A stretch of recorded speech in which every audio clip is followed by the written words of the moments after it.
Hey everybody, it's MJ Gallagher here, author of the unofficial Final Fantasy VII novelisation and Auxiliary, just doing my latest video blog.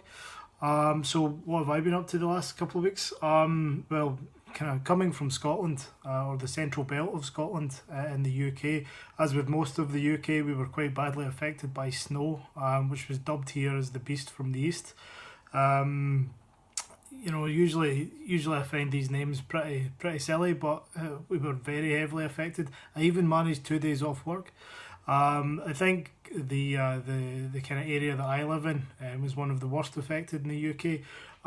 The police actually put a red warning, which basically means like nobody except emergency services should be on the road. So it's pretty serious stuff. It took about a week to clear up, and I think we're due for even more bad weather. Obviously, the UK almost every year has a little panic about the snow, and you look to places like Scandinavia or Canada for what to do, and as far as they're concerned, how badly we were hit is just there Tuesday. What else? Finally got to see Black Panther. That was amazing. I thought the film itself was pretty good, reasonably solid plot. It wasn't. I think Marvel have kind of set the bar extremely high for themselves, and I don't think Black Panther quite met the movies. My personal favourites, such as the first Avengers Assemble, the Winter Soldier, Guardians of the Galaxy, things like that. I did find it the wider aspect of it absolutely brilliant, though the way they tackled some pretty serious themes, but they kind of did it in a humorous way at times. Like the way they tackled colonialism, for example. Even Killmonger, the bad guy, he's obviously an American soldier who goes over and claims what he believes is his rightful seat in Wakanda. I think that's kind of reflective of how the Europeans during the 16th century and 17th century decided just to carve up Africa from themselves. So it was very much a case of a foreigner moves in, declares that he's the leader, and that's it. The way that they tackled anti-capitalism as well. For example, that Wakanda just has an infinite amount of wealth. And the citizens itself all benefit from that.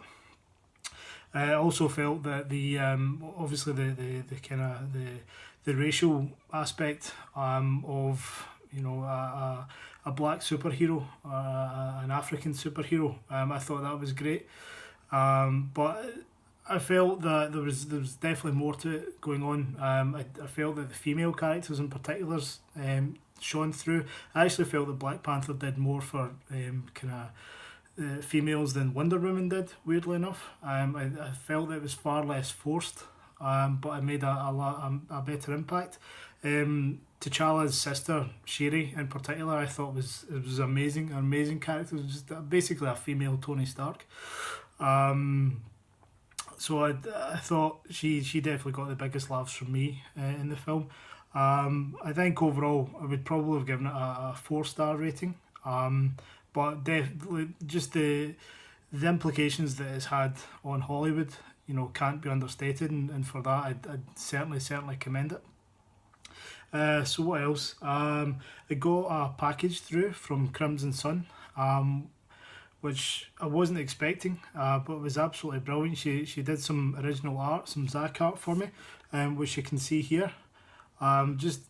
Crimson Sun, as I've spoken about before, just an incredible artist, so I'm absolutely delighted with that. She sent me some Final Fantasy VII stickers too. Another wee lovely bit was some signatures from the Coupacon boys and from Final Fantasy XV's Libertas and King Regis, who are respectively played by Liam Mulvey and John Campling. Liam's message in particular actually came as a congratulations for my newborn son a few months ago, so that was a lovely wee touch. Anyone who follows me on Twitter as well will know that Liam and I had a good laugh at John's expense with his flamboyant signature, which is just about the most John Campling thing going. Again, for those of you who may not be aware, Crim and I are actually collaborating on a Final Fantasy VII novella, which is going to debut at CooperCon in Birmingham in September. CooperCon itself has recently announced that a few more venues, a few more events over the next year or so. Was absolutely thrilled to know that Glasgow, my home city, is going to be the location in January of 2019. I knew a couple of weeks in advance of the public announcement, so I was chomping at the bit to for everyone else to learn about it. So I'm so excited about that. I've already spoken with Alex, the organiser, that he has to wear a kilt for the event.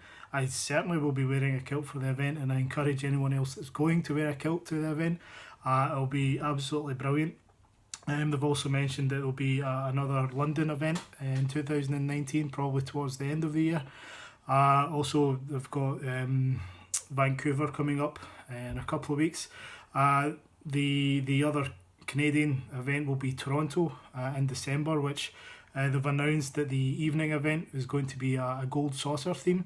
It sounds absolutely amazing. I've seen photographs of the previous Toronto event, and I think it will just work perfectly. So I'm desperate to get there. So fingers crossed that I can actually make it for that. Other than that, with CooperCon, I'm still involved in bits and pieces behind the scenes. So you'll maybe see me around the community a little bit more in coming months. So that should be cool. What else? I've kind of been reading a novel from an indie author that was at the Birmingham Palace CooperCon event. L.L. McNeil, her first novel, Marauder. I'm working my way through that. Great book. It's very reminiscent of Final Fantasy IX. Just the kind of sky pirates and sort of medieval theme to an extent. Magic, different types of races. Really enjoying it so far. And for anyone who's going to MCM Birmingham this weekend, you'll actually find Lauren McNeil selling the Marauder book. So please do say hello and check that out. On top of that, I recently purchased another little book just to keep myself occupied. Kind of my lunch times at work. Which is the story of one of my favourite characters, which is Sun Wukong. Now, this is the English translation of a 16th century Chinese novel, and this one's actually called Monkey. The original was called Journey to the West, and the main part of the story is actually about a Buddhist monk travelling from China to India with the help of some mythical creatures, one of whom is Sun Wukong, who is basically a trickster monkey god. I think I mentioned this in my previous video. He's just an amazing character. I love him to bits. So it's great just to be able to kind of sit and read some of his story properly. Following on from that, with the mythology itself, as I mentioned in the previous video, the releases, or one of the releases I would be doing would be Sun Wukong. Following on from that was T. So I released Thoth, the ancient Egyptian god of kind of balance and judgment. Very interesting read. Patrons for the last week will already have had access to the Urderbrunn, which was the U entry. Urderbrunn is the well that sits at the bottom of the Norse world tree, the kind of the tree that holds the universe together. And following on from that, kind of sticking with the Norse theme, next week will be V for Vanir, who were the kind of secondary race of gods after the Aesir. So the Aesir are probably the ones that you know, Odin, Thor, Balder, whereas the Vanir weren't war gods so much. They were more kind of fertility, nature, magic, being able to kind of read the future, things like that. So different take on some of the Norse mythology stuff, but hopefully be able to share that with you. Following on from that would be W, which I haven't quite settled on yet. So I'll have a think, and hopefully by the time we have another video, there'll be a W entry as well. Again, on top of that, for a lot of what I do with the mythology entries are part of the encyclopedia that we're building for Accelerary, in particular the Accelerary website, which we're still kind of working our way at behind the scenes. It's very, very close to completion now. It's really just the finishing touches we're putting on. So some of the art that's been created for that, for the mythological figures, is by Marjolaine, who is one of the kind of lead artists on the project. Amazing work. You may have seen some of her things on our Accelerary Facebook page or even on my Patreon account. Hopefully be able to share some more of that in coming weeks, and you'll be able to see loads of it once the website itself is launched. Speaking of websites as well, another individual who's collaborating with us on the Nibelheim novella for CooperCon is AJ Haitley of Game Tea. Game Tea have just kind of revamped their website. It's a luxury gaming merchandise company. If you haven't come across them before, their work is absolutely stunning. I would highly recommend checking it out. You'll find the new website at www.gametee, that's gametee.co.uk. Please do check it out and tell them I said hi. So what else have I actually been working on the last couple of weeks? Again, anyone following the project, following my Patreon, will know that I released the last section of Chapter 6 for the Cetran Legacy, which is the third volume in my Final Fantasy VII retelling. At the moment, I'm going to take a break for a number of weeks from that, just so that I can focus on the Nibelheim novella. We do have to get that finished by September, so I do need to crack on with it a wee bit. Unfortunately, at the expense of the main book, but I will come back to that in a few weeks' time, hopefully with some exciting new content, particularly with, as it happens, the party arriving at Nibelheim to find it still standing. Again, for Accelerary, it's also being released as a web serial. So the second part of Chapter 16, which is called The Glass Tree, is now available to the public. Patrons will also have access to the third section, which is it's basically an introduction to the council that's going on at the Glass Tree, and basically you start to find out about the conspiracy that's going on within the Kingdom of Yggdrasil. Hopefully you'll get a chance to check that out. Again, it will be made available to the public in coming weeks, but patrons always have access to it early. The podcast I did as well for the behind the scenes on the Cetran Legacy. Unfortunately, as I'd hoped, my friend was not available to do the sound editing on that, so at the moment it's still just the script for the podcast that's available. That is Patreon exclusive, but if you are in a position just to kind of support me a little bit, just $1, $2 a month, just the equivalent of a cup of coffee every month, actually makes a massive difference to me. And as a reward, you will actually have access to some of the behind the scenes things, just dealing with trivia, challenges that I faced as a writer, just bits and pieces of things that even the most well-versed Final Fantasy VII fans might not actually know about, so it's well worth checking out.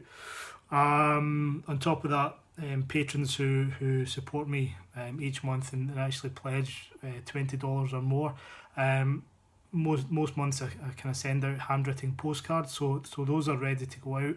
$20 or more patrons will be receiving those in the next week or so. For the next couple of weeks, obviously I mentioned the mythology. Hoping to share some art from Accelerary as well. The main focus at the moment is really kind of the Nibelheim novella chapters.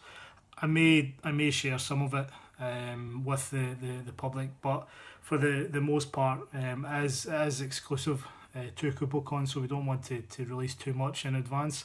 The next chapters that I'm working on are actually from the point of view of one of the Turks from before Crisis, as they arrive at Nibelheim. Following on from that, there's going to be another scene from Crisis Core, which is actually the scene where Zack and Aerith are selling flowers at the park in Sector 6.